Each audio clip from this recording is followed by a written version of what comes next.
Welcome to my channel, and please tell me in the comments where you're watching my story from. Today I want to share something deeply personal, the story of how my life completely changed after I inherited my mother's fortune, and how my husband tried to destroy me for it.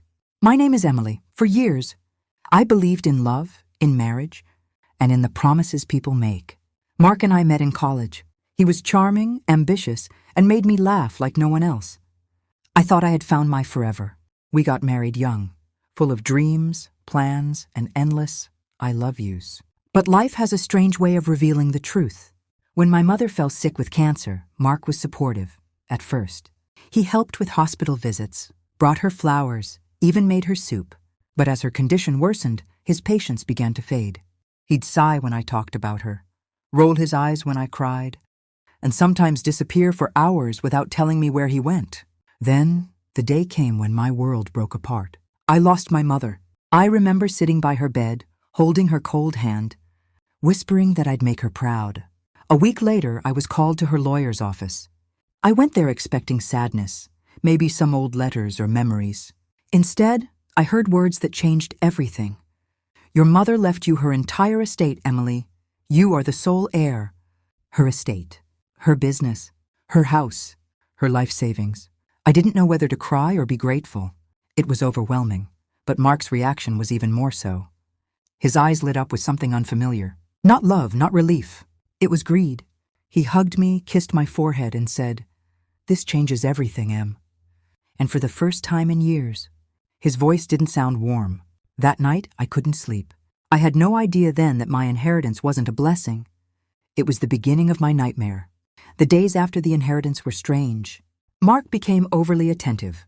He cooked breakfast, offered to handle all the financial paperwork, even suggested opening a joint account to keep things organized. At first, I thought maybe I was just paranoid. Maybe I was seeing things that weren't there.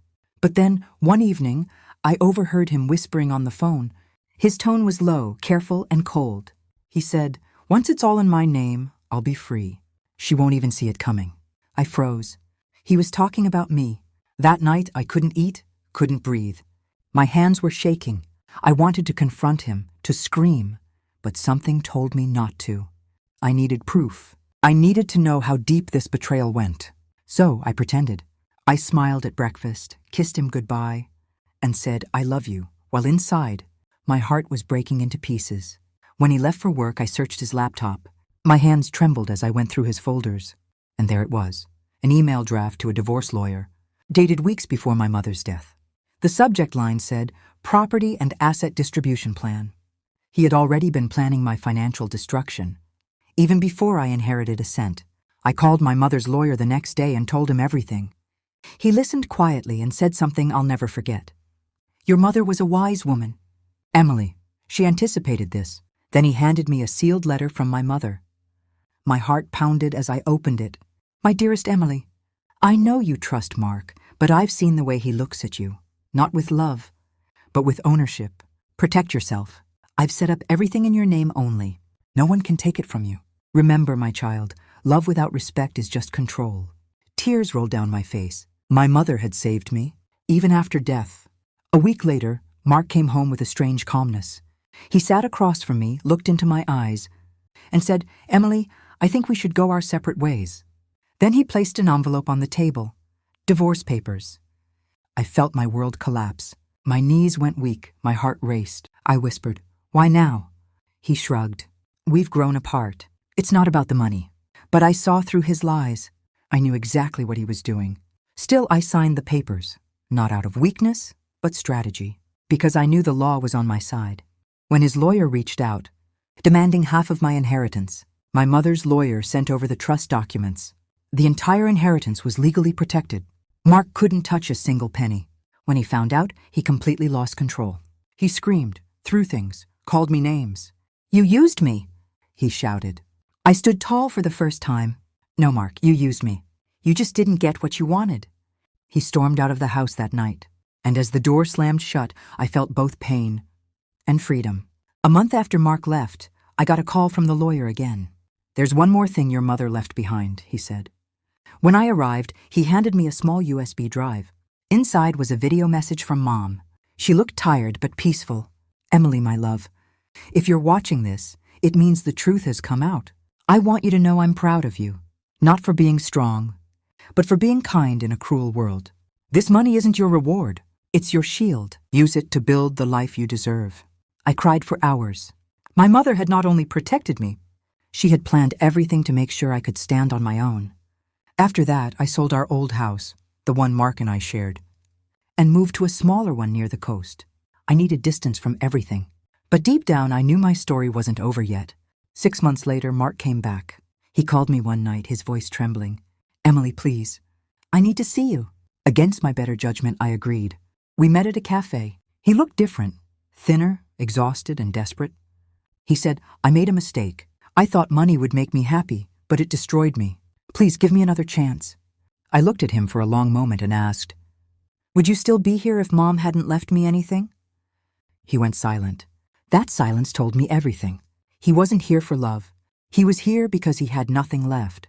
I stood up and said quietly, you filed for divorce, Mark, and now I'm filing for peace.